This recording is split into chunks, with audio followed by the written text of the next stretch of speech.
Francisco falou então sobre a previsão e a gente volta a falar agora sobre tarifaço, né? Com o tarifaço dos Estados Unidos impactando diversos produtos, como frutas e também o café, muitos produtores se veem diante do desafio de manter a gestão eficiente em meio a essa crise, né? E como agir durante esse cenário, é isso que a gente explica agora para quem nos acompanha e quem nos ajuda a entender os caminhos possíveis é a advogada e fundadora da Governança Agro, Amanda Guazelli, que já está aqui com a gente. Amanda, bem-vinda, bom dia.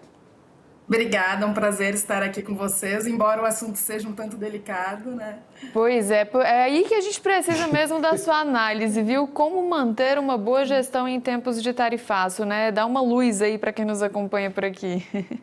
Certo, eventos como esse, como o Tarifaço, trazem essa pergunta à tona, né? O que fazer para se proteger quando o cenário externo ele se modifica de forma abrupta? E a resposta aqui, ela está muito mais no preparo do que na ação, no improviso, né? Então, a gente precisa trazer essa ideia de preparo para as empresas, principalmente por meio da implementação de políticas estruturadas de governança dentro da empresa.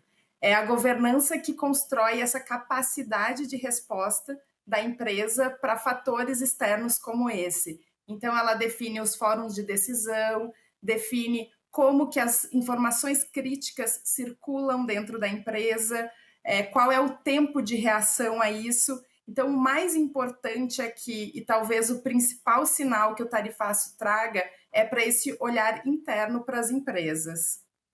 Interessante isso que você está falando, porque o que a gente está aprendendo com essa crise é muito grande, o conhecimento, né? A gente acaba aprendendo assim, no embate mesmo. E muitas empresas contrataram nos Estados Unidos, empresas brasileiras, escritórios de lobby, advogados, para poder fazer essa interface lá, porque já que a diplomacia está um pouco emperrada, você não pode ficar esperando só a diplomacia, você tem que fazer negócios, né? Então, assim, essa decisão que você falou, tá de olho, a governança tem a ver com essas decisões que têm que ser tomadas rapidamente, sem esperar a diplomacia, por exemplo? Sim, também elas têm a ver porque isso constrói dentro da empresa esses canais que vão permitir acessar, mas a governança ela é uma construção que vem muito antes, né? Ela vem na própria cultura da empresa. Então, para dar um exemplo aqui, uma formação de um comitê de risco. Se eu tenho a previsão de um comitê de risco na empresa com pessoas com diversas experiências, eu trago discussões para a empresa que podem me levar a prever acontecimentos como esse, né? Então, algo que às vezes parece até ser imprevisível, mas quando a gente está falando de comércio internacional, não é, né? O agro está acostumado com as barreiras não tarifárias, com a geopolítica tensa, então a gente não pode exatamente chamar isso de algo imprevisto. A gente precisa construir esses canais para que a gente lide com esse risco internamente antes de que ele aconteça. Então, a matriz de risco ela tem que sair do papel, ela precisa ser algo vivo na empresa.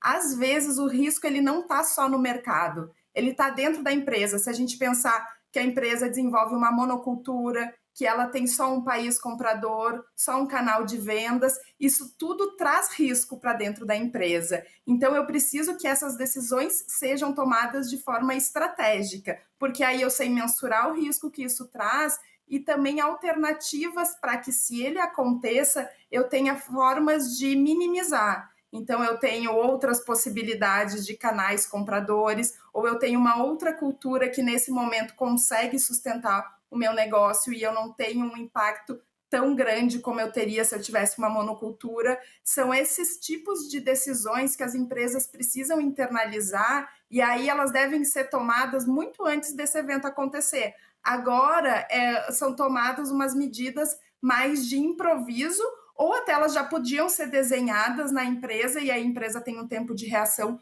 mais rápido, mas elas são uma reação ao fato que aconteceu, né? Quanto menos preparada está a empresa, mais ela sofre, mais ela atua no limite, sem uma margem de manobra para sair com menos carga dessa situação. Amanda, e o Brasil é um grande país exportador, né? Que a cada dia a gente abre um novo mercado. Como estar preparado também, né, para essas novas portas aí que vão se abrindo?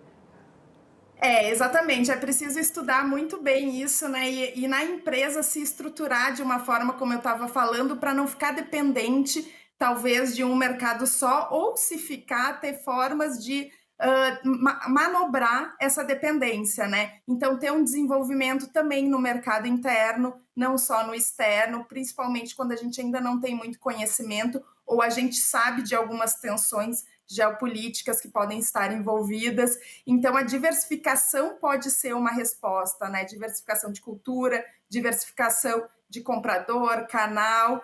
Cada empresa precisa olhar para si e ver como ela consegue se compor para ter essa possibilidade de flexibilizar, né? De navegar entre essas situações. E aí, quais são os profissionais que fazem parte, vamos dizer assim, desse leque de consultores, de coaches que a empresa deve ter? Você, por exemplo, é uma advogada, extremamente necessário dentro desse contexto. Mas eu imagino que economistas, tradutores, enfim, tudo isso faz parte dessa equipe que deve ser formada ou mantida? Exato. É bem importante que tenha essa assessoria, né, para construir, por exemplo, uma política de governança. É bastante importante a ajuda de advogados e também de assessores financeiros que olhem para isso, mas não só, né? Quando a gente está pensando numa empresa como todo e a gente vai, por exemplo, construir um conselho consultivo, um comitê de risco para olhar por todos os ângulos, aí como você bem colocou, é importante ter a parte financeira, especialistas em comércio internacional, especialistas em marketing, porque às vezes a saída pode ser o marketing, né? Pode ser a gente mudar a rota de um produto que ia ser exportado para o mercado interno e ter uma ação de marketing em cima disso. Então, diversas áreas, e quanto mais diversificado for esse grupo que está assessorando a empresa, mais visões a gente tem diferentes que podem agregar para o negócio. E tradutores, né? Porque às vezes esses documentos a gente vende para a China, mandarim, tem que falar, né? Você tem que falar japonês, você tem que falar inglês, francês, enfim. Tem que ter toda uma equipe montada para traduzir rapidamente o documento e também mandar um documento para lá na língua do país que a gente está vendendo. Exato, e não só língua, a cultura também, porque tem formas de conversar diferente a depender do país, né? Então, a cultura na China de negociação, de conversa é uma, nos Estados Unidos é outra. Então, especialistas em comércio internacional, eles têm esse entendimento para auxiliar a empresa.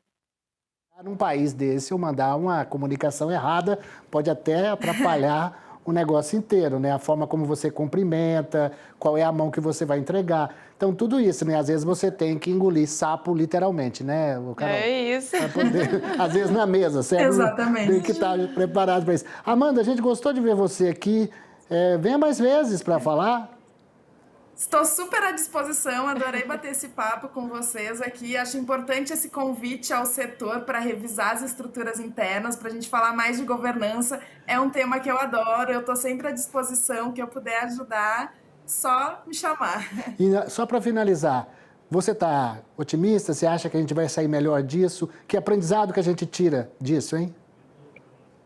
Não, eu tenho certeza. O agro, ele é um setor muito resiliente, ele dá exemplo de resiliência, né? Ele tem escala, ele tem força, competência, ele tem que só ajustar esses flancos de vulnerabilidade que às vezes ele tem, mas eu tenho certeza que a gente vai sair melhor. O brasileiro, ele é muito criativo, então a gente vai conseguir lidar com isso e sair mais firme e forte dessa situação. Então, Amanda Guazelli, fundadora da Governança Agro, que esteve com a gente aqui nos canais AgroMais e Terra Viva. Nosso muito obrigado a você, tá? Obrigada, Amanda. Eu que agradeço. Tchau, tchau. Tchau, tchau. Excelente entrevista, né? Excelente Esse bate-papo. entrevista, Foi ótimo.